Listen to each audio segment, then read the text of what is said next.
Assalamualaikum warahmatullahi wabarakatuh.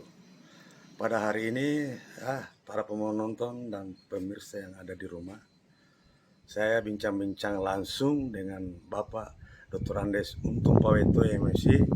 Apa betul Pak Untung ada niat untuk maju Pilkada Pindrang 2024? Iya, persoalan maju atau tidak, saya kira konstitusi kita itu ada di situ. Jadi konstitusi itu mengatakan bahwa undang-undang mengatakan bahwa semua warga negara ya, punya hak dipilih dan memilih, ya, termasuk pemilu kada di kabupaten ini. Dan kalau tadi pertanyaannya mengatakan apakah ada niat, saya ada niat. Ya.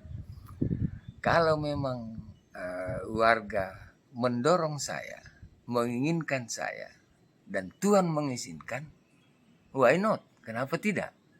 Ya kan? Saya kan ada pengalaman itu. Cuma pengalamannya kecil gitu. Jadi kalau Anda bertanya ada niat, saya punya niat.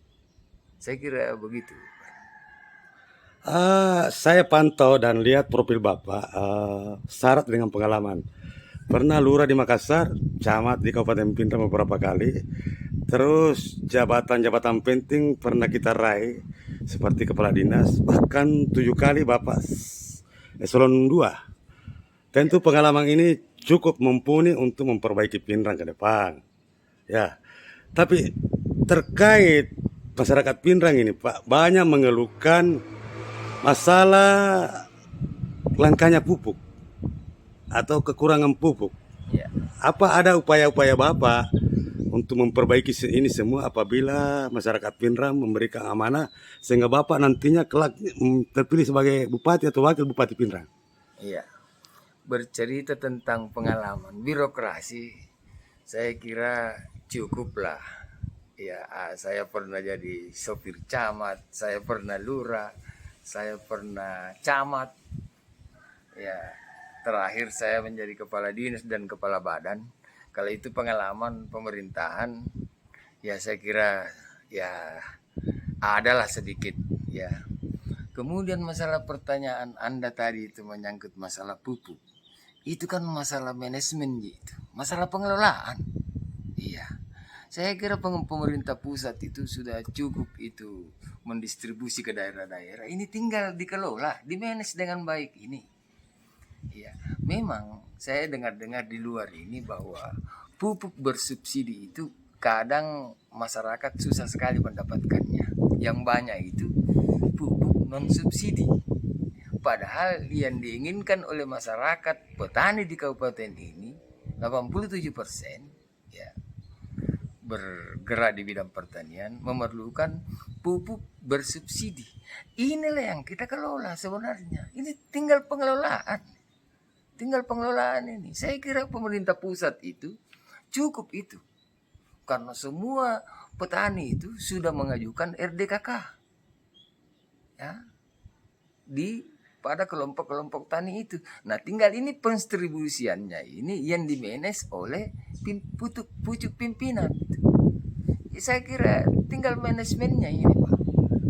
Ya. Jadi apabila nanti kita terpilih ini masalah pupuk selesai?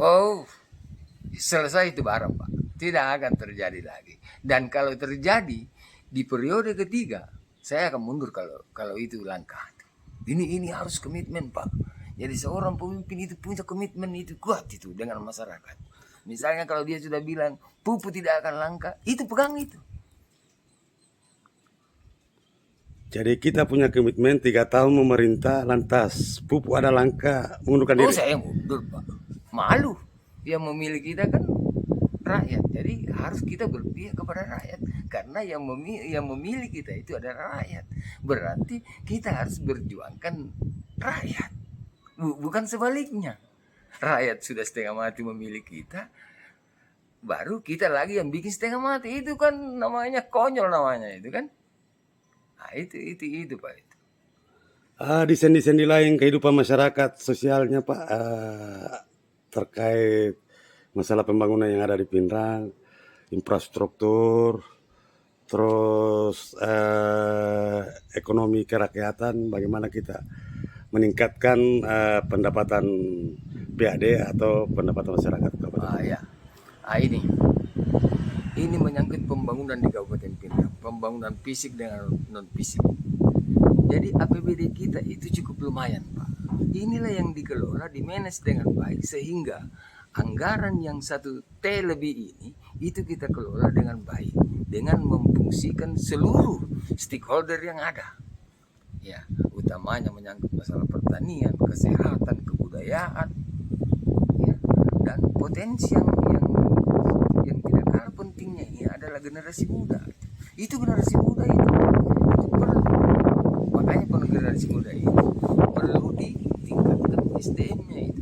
Jadi generasi muda, aparat, semua harus peningkatan SDM-nya itu. Dan jangan lupa yang ada di Pindrang ini yang kurang berjalan itu adalah nilai-nilai budaya dan nilai-nilai sosial. Ini yang perlu juga dicas begitu, Pak. Terakhir Pak, apa ada pesan, harapan dan kesan terkait pemilu kada Pesta Demokrasi Kabupaten Pindrang 2024? Ya, jadi pemilu kada yang akan datang, kalau saya tidak salah bulan November yang akan datang, saya menghimbau kepada halayak dan masyarakat di seluruh Kabupaten Pindrang ini, ya, supaya memilih pemimpin-pemimpin yang punya komitmen, ya, yang punya komitmen dan punya kapasitas dan integritas dan punya kemampuan untuk mengelola kabupaten ini. Jangan karena kita punya sepupu, jangan karena kita punya keluarga sehingga kita dorong, ya, tetapi pilihlah pemimpin betul-betul yang punya visi ke depan itu bagaimana mau dibawa kemana Pindrang ini. Utamanya Pindrang ini kan 87% itu pertanian itu. Inilah yang harus dikembangkan. Terima kasih Pak.